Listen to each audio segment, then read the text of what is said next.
Cooper DeJean is the Swiss Army knife for the Philadelphia Eagles defense, and he's among the best nickel corners in the league, and here's why. Welcome to the Scouting Room Podcast with Dame and Dan. If you love NFL football, college football, and the NFL Draft, this podcast is for you. Touchdown! Dame and Dan will provide real analysis featuring analytics and film to back up their takes.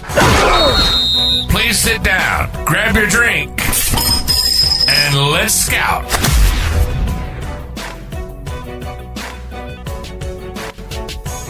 Welcome back to the Scouting Room NFL podcast with Dame and Dan, and I'm Dame.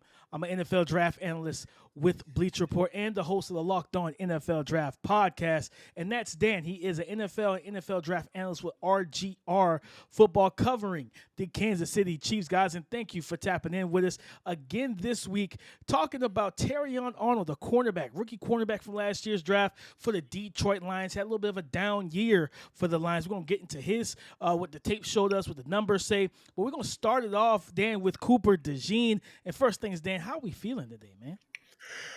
Honestly, guys, I'm feeling a little tired. This week has been fun, but last night we went out, we had a little block party fun, playing some, I don't know if you guys ever heard of it, tipsy toss. You got a frisbee, you got two poles and bottles on top of it. You're trying to knock the bottle off. It's a lot of fun, but I'm a little worse for wear today, if you can't tell. But that does not stop the show, does not stop the analysis, and that's what we bring you guys every time we come on here. That's what this is about. It's about the film, it's about the analysis, the analytics, and meshing them together. So when we come to do the show, I'm always feeling ready to go.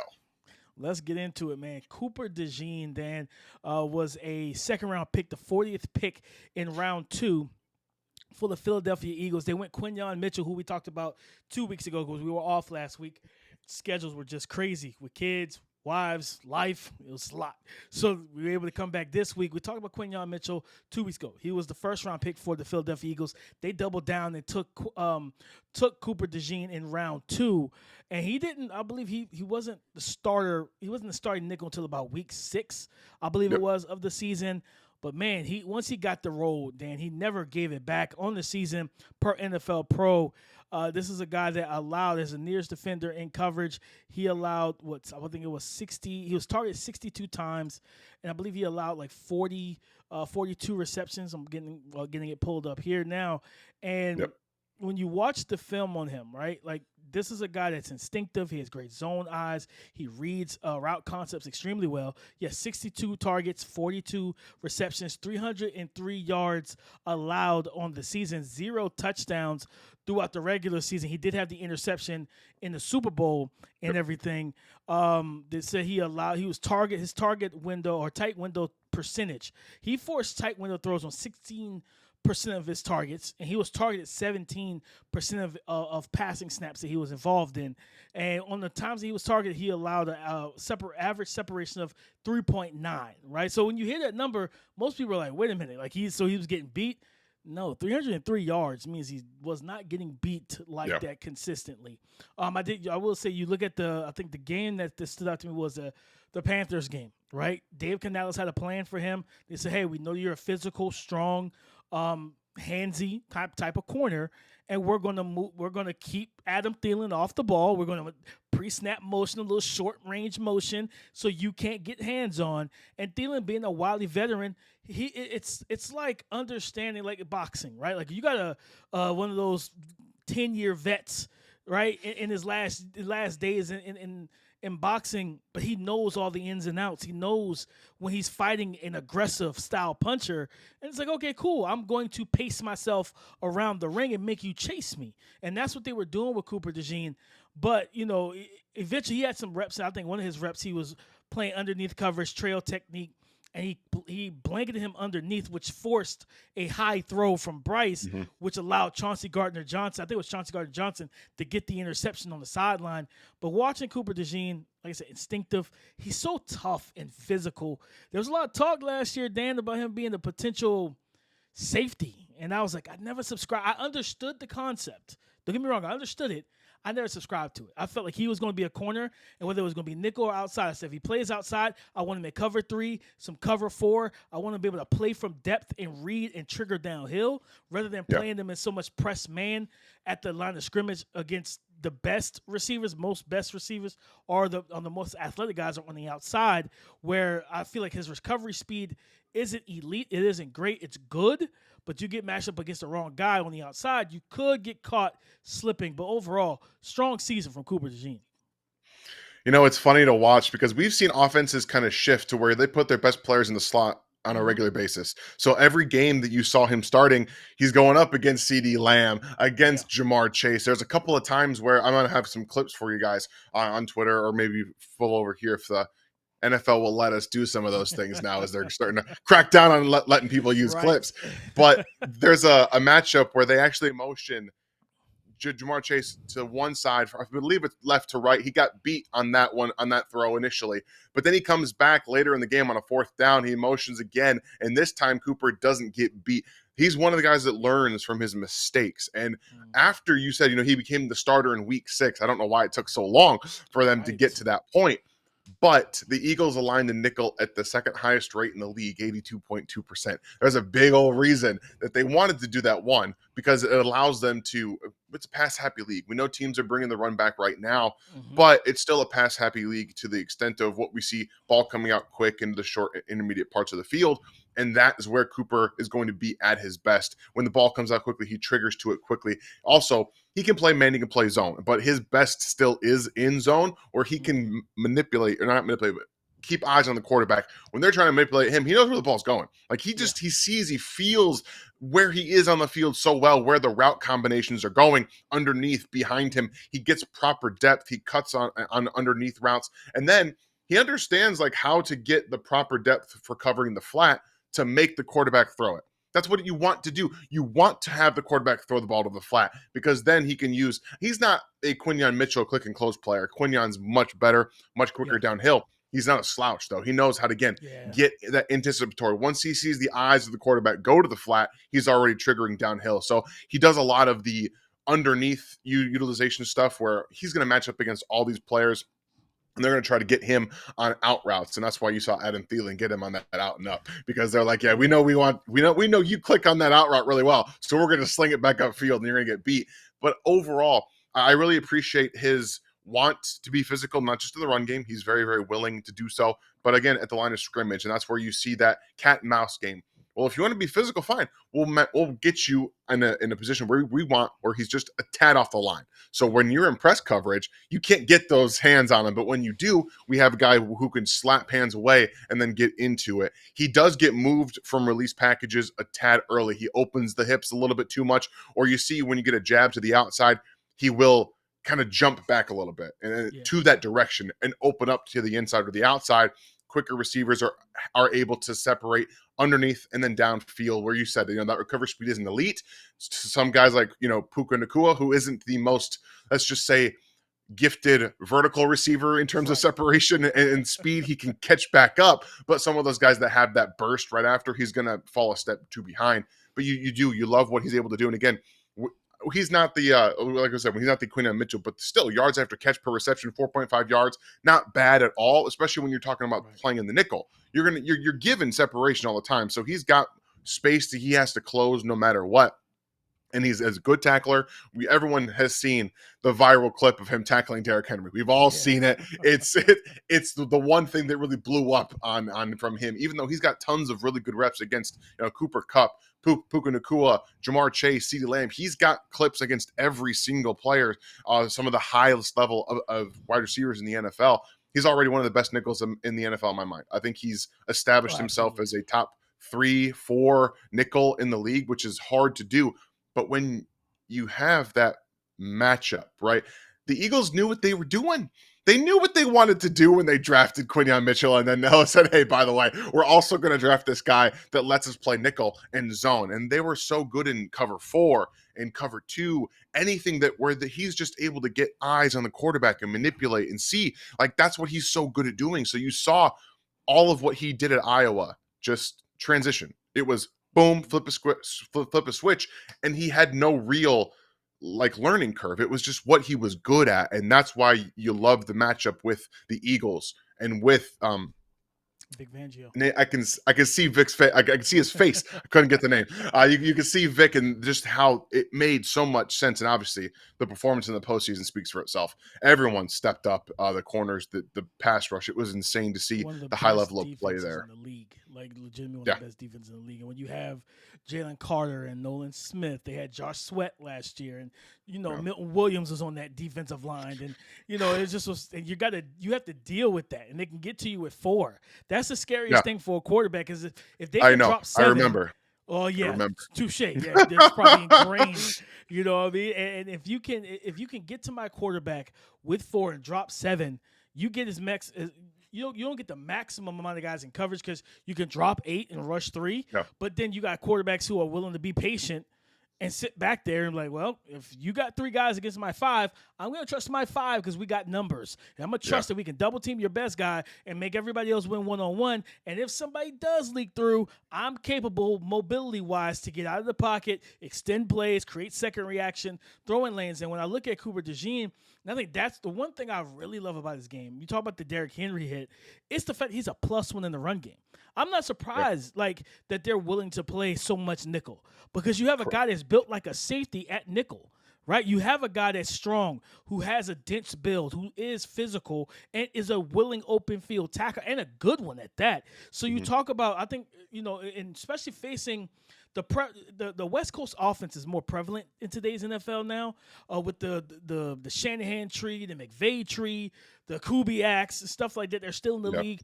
That offense uses the quick passing game as the extension of the runs at times, right?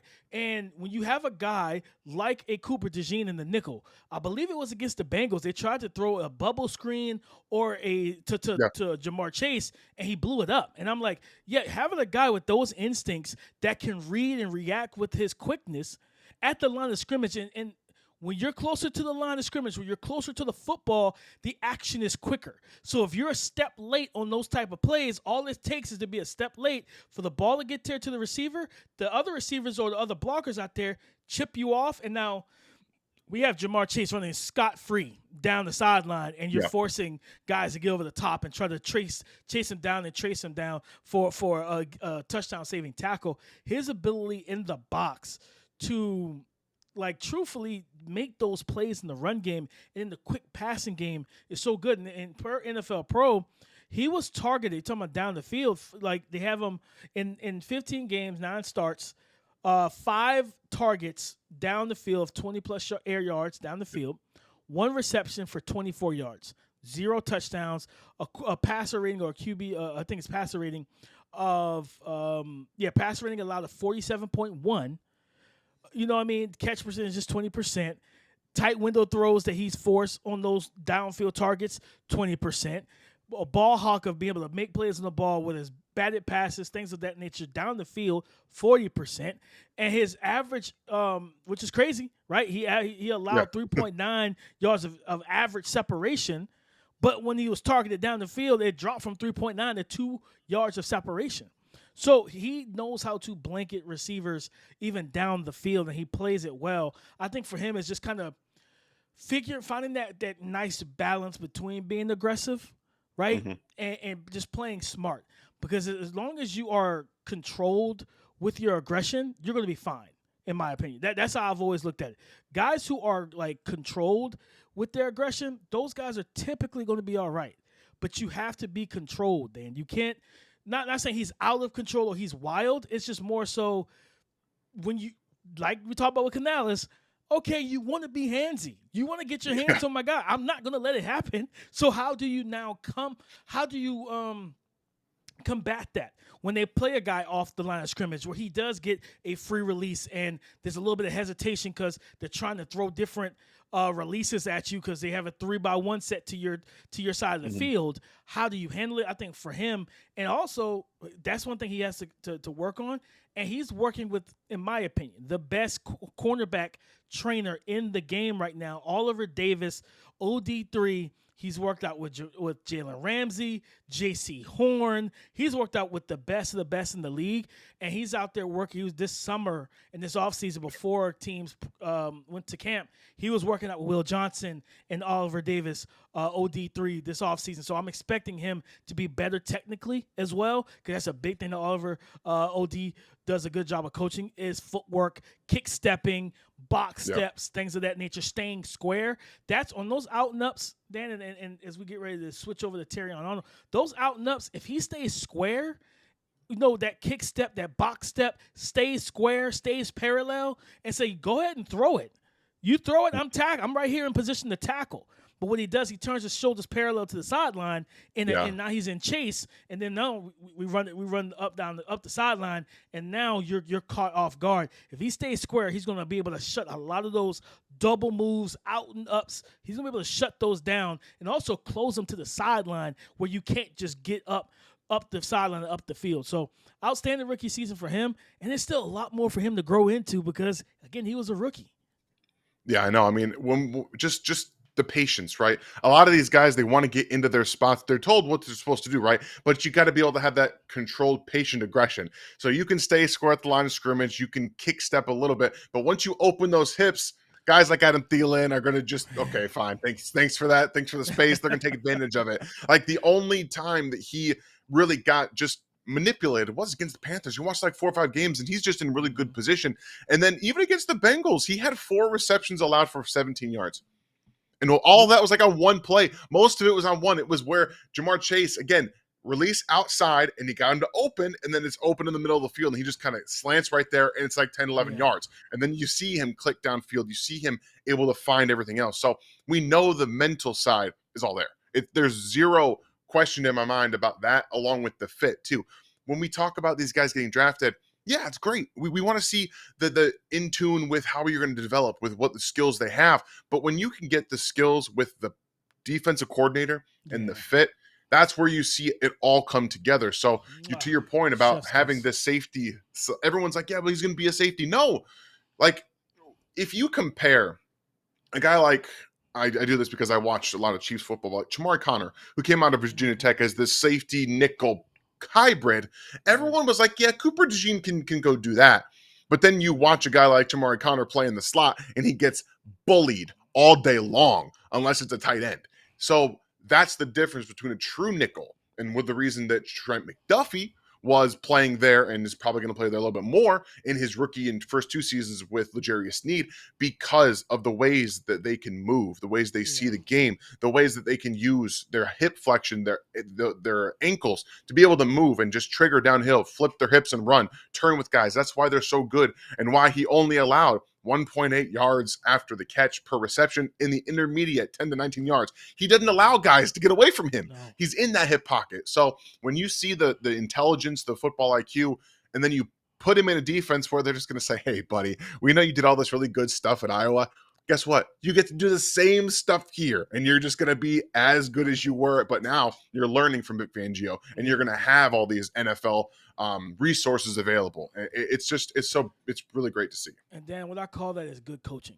And unfortunately, in the NFL, it's a disparity. It is not league round that we have really good coaches that are going to. Oh man, like our defensive scheme is a square defensive scheme. Well, let's find a square to put in the square hole instead of saying, "Hey, we run zone. This guy is such a good man corner, but he's terrible in zone. Let's draft him and let's put this round peg in the square hole." No, the Eagles did it right. Vic Fangio did it right. Cooper DeJean and Quinyon Mitchell were home run hits for them. The Eagles, listen, Howie Roseman. Everybody hates it come draft season when Howie Roseman get his flowers. Give that man his freaking flowers, man. Yeah. He understands how to build a team, and he's built a team that has made it to 3 Super Bowls, 2 within the last 5 to 7 years, and they just won the most recent one. He's built a perennial playoff contender, and listen, I don't care how you feel. He deserves his flowers, but let's talk about it, Dan. Let's transition to another NFC rookie corner, and that is Terrion Arnold for the Detroit Lions. And we know that Detroit Lions defense was ravaged by injuries. I don't know what happened or how it happened, but once that first domino fell, All the rest of them just fell too. It just felt like, okay, we lose Aiden Hutchinson. Then we lose this defender, this defensive tackle, that corner, and this Rakestraw's out, this safety. And it's just like, why is this happening to us? Like, that's the only thing Lions fans could ask is, God, why? Why us of all teams that we have to deal with this? But Terrion Arnold, coming out of Alabama, this was a guy that played a versatile defensive back row. He's a 24th pick in the draft in the round 1 last year, 6 foot 196. And this is a guy that on the season, 86 targets. He was targeted 86 times for 49 receptions, 612 yards receiving allowed, 4 receiving touchdowns, 0 interceptions in the regular season, a passer rating, I believe a passer rating of 94.7, but we will round up to 95. Targeted 15% of his snaps.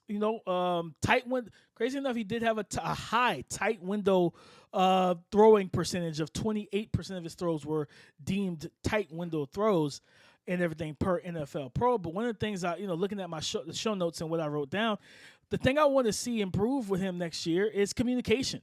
I feel like their communication, again, some of that is due to injuries, right? Just passing off routes was kind of inconsistent. It was inconsistent for this defensive secondary. And you sent me a clip, and you're like, what is happening right now? And I was just like, this clearly looks like it looks like two guys who are not handling a switch release very well.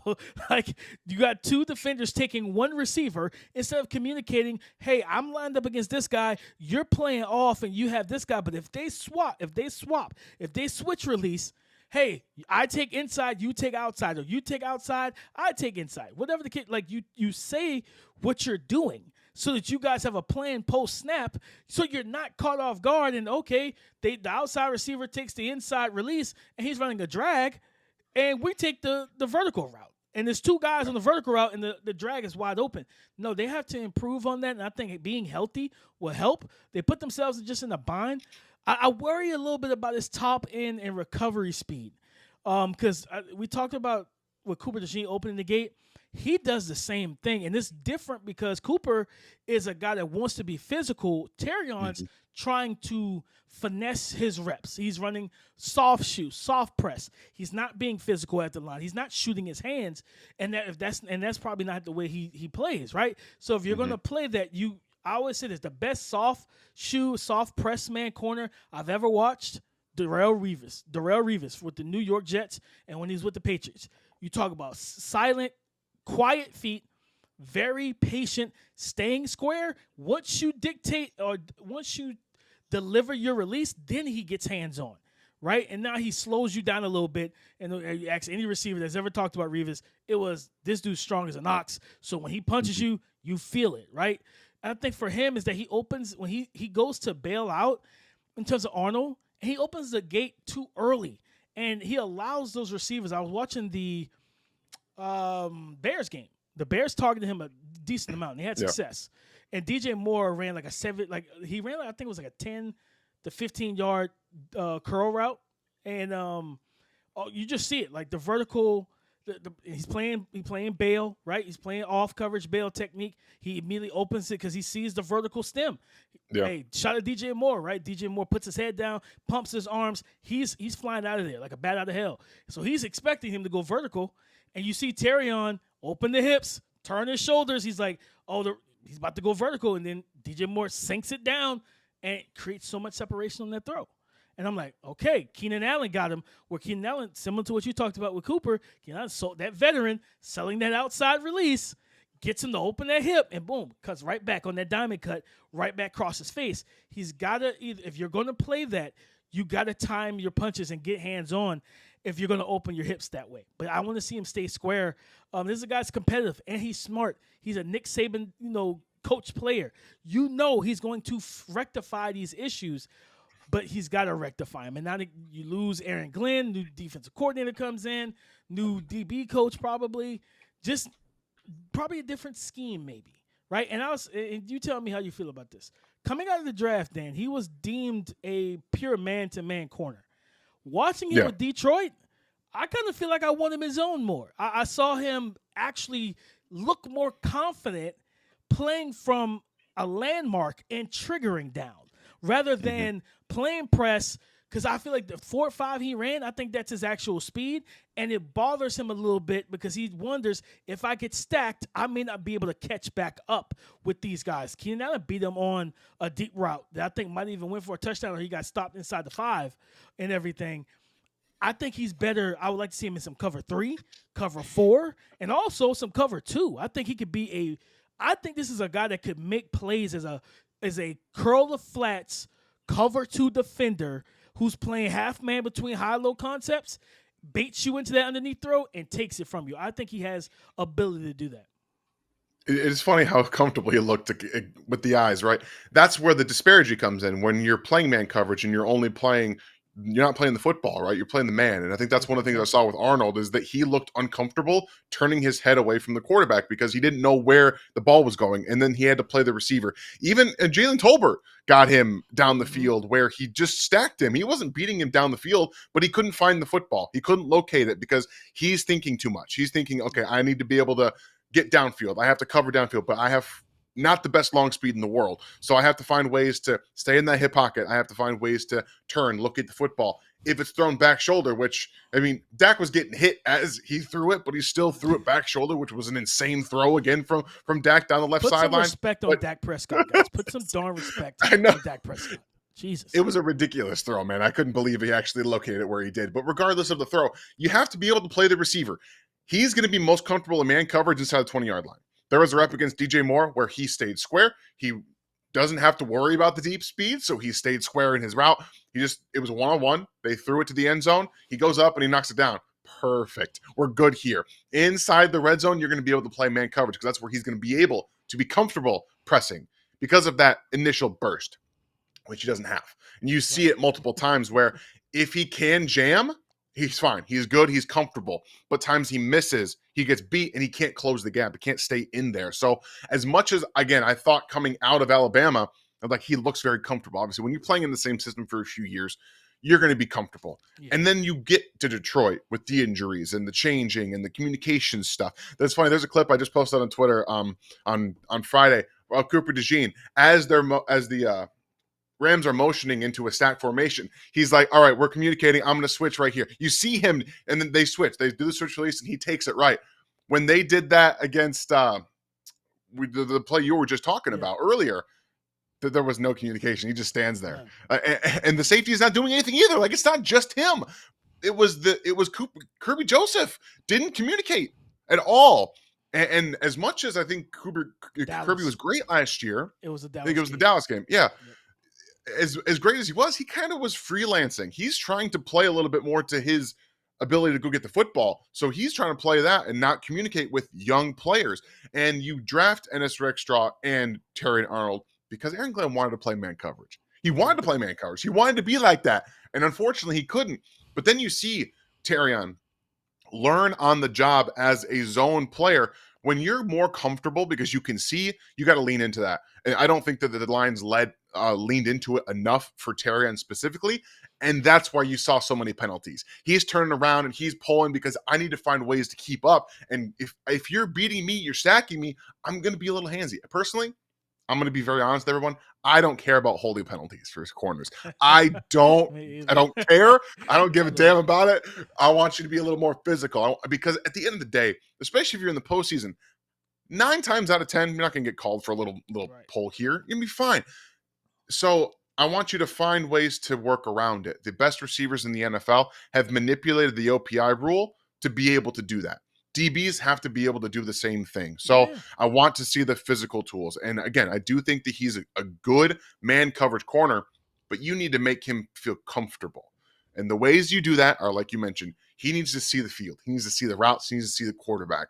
So when you're on the opponent's 20-yard line and you got a ton of field, give him cover 4, give him cover 2, let him be comfortable and trigger downhill. Let him find space because he looked so out of sorts when he had to turn his back and run. And like you said, the opening of the hips so quickly. It was the same with Cooper. We talked about the release packages. He's trying to jump out, right? Because if he doesn't get out and then up, he's going to get beat down the field. And wide receivers are like, all right, fine, I'm going to jab to the outside. I have so much space underneath. I can just create that there. So the tools, again, we talk about the tools. I'm less focused on the stats for Terrion in this regard because I needed to see the tools from Alabama to the NFL. I think that they're there, but like you said, he's far more comfortable as a zone defensive player. With Kelvin Shepard taking over as the DC this year, maybe he'll get a little bit more creative with that and help Terrion. Grant, you can't count for injuries, but hopefully we see a little bit more comfort from him this year.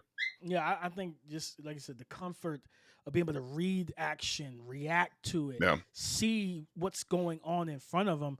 Dan, that's why I think he can excel. And I'm not saying that he can't play man. I think that he can play man. But if he's going to play man, he's got to stay square for one, and he's got to use his hands when guys release. You can't keep letting guys get two steps upfield on you and just trust your body, man.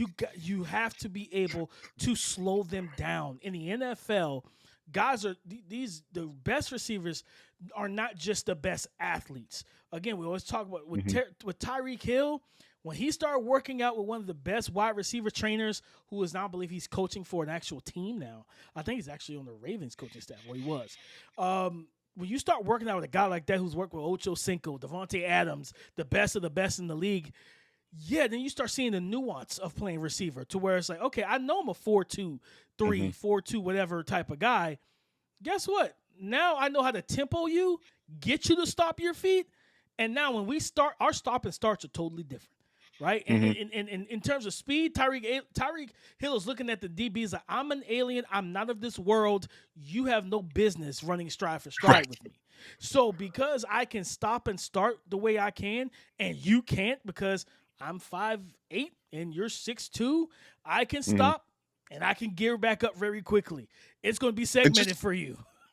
Yeah, real quick, talking about, let's lean into being a 4-5 athlete. Let's lean into it a little bit. All right, fine. Get bulkier. Work out let's see what he looks like this year. Bulk up a little bit, because if you're not going to be a 4-2, 4-3 guy anyway on the outside, lean into what you can do. You can halt receivers at the line of scrimmage, force them to go around you, and then you can be more comfortable in that regard. So maybe if he bulks up a little bit this offseason and we get to see that in training camp in the preseason, that might help him be more comfortable in what he can actually do. Yeah, 196 pounds last year. What's 205? What's getting up to 205? Adding a little bit more strength to the upper body. So when again, going back to Revis, those receivers, the Chad Ochocinco's and all those guys talked about it. When Revis' hands got on them, it was like, you felt it. He was strong. He was physical. He'll knock you off balance. And that's how you can play soft press man coverage, because now I can shoot the hand. You're going to feel it. I'm going to knock you off. Your weight distribution is not going to be even. Right? So if you try outside release and I jab you I hit that rib cage underneath that armpit or somewhere near the hip, now I'm forcing you on that outside leg, and your weight's overly distributed there. Now you're off kilter a little bit. You're not fully calibrated. You're not even. And now I can really dictate and stay within the hip pocket. Instead of playing out of phase, I'm playing in phase, and I'm forcing more and more tight window opportunities, but also to the point where then I'm comfortable enough. I got you arm barred and squeezed to the sideline. Read the receiver. Read their eyes, read their body language. You will see, even with the guys that flash the latest of hands, their bodies still kind of show, I'm getting prepared to catch a pass that's coming in my direction. Read their eyes, okay? Like you see them turn back. You can, if they don't have a visor, you typically can look at a receiver's eyes and see his eyes get a little bit bigger. Like, okay, the ball's coming my way. They're getting a little antsy. They're getting a little hype just internally, and you could see that, like, turn, look for the ball, and go make a play on it. And if he starts doing that, then you're talking about being in the hip pocket and stringing plays along. Quarterbacks look his way like, man, after the second interception, I'm not looking this way no more. Like he's already he's in phase. 3-4 steps down the field, he's in phase. I'm good. He's gonna come off the ball. Unless he's just a bad quarterback, he sticks with it and throws another interception. Right? And it's like, hey, good for me. You got 3 of them. So I think that's gonna be the big development for him. Is just in the new system. How is he now coached up entering this year? How does he come into training camp? And I just want to see him again. I'll never forget listening to him talk about, I can't remember what happened, but he blown an assignment and Nick Saban cussed him out. And Nick Saban gave him everything he had.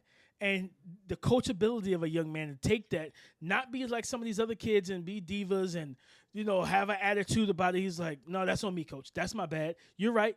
That's on me. Go out there and fix it. That's what ingratiates yourself.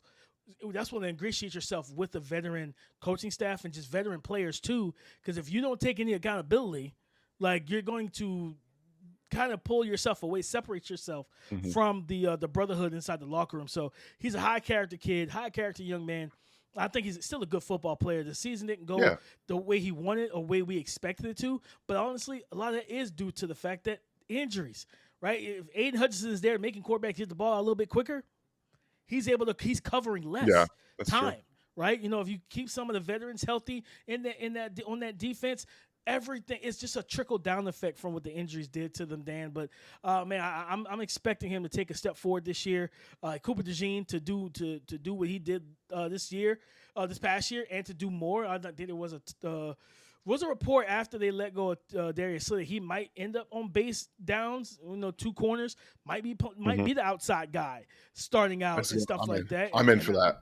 I'm cool with it too. And when they go to nickel personnel, then they probably bring Keely Ringo off the bench, let him play opposite of Quinyon, and let Cooper DeJean man the nickel spot again. But yeah, man, I'm excited for these young men. I'm excited for these young talented DBs, man, and we'll just see where they go into 2025, guys. We're about a month away from training camp. Then I can't, it's the dog days of the summer, but shout out to, EA to drop the NCAA gameplay for NCAA 26. So I'm excited for that. You know what I mean? I think I have a Twitch account. Back a few years ago when I started NFL, like the college scouting, I was watching tape up there, just like going through, having some people watching. I think we might do something a little bit different with this Twitch account when NCAA comes out. We might see what everyone wants to, what teams they want to watch us build up, and we can have some fun. Have some fun on Twitch with this new NCAA game. Planned out. I'm looking forward to it, man. But guys, next week, man, when we come back next week, I think it's time to start something that me and Dan talked about. We planned out a while back. Let's get into these quarterbacks per division. Let's do it. We're going to be ranking quarterbacks per division. We're going to start out in the NFC South. The Bryce Young, Baker Mayfield, Tyler Shucknow in New Orleans, Michael Penix Jr. in Atlanta, some young, talented quarterbacks that we're going to get into, talk about them, rank them from worst to first in their division heading into the 2025 NFL season. But, of course, listen, follow and go subscribe and follow this podcast wherever you get podcasts, whether it's YouTube, Apple Podcasts, Spotify, iHeartRadio. We are everywhere. So go and subscribe.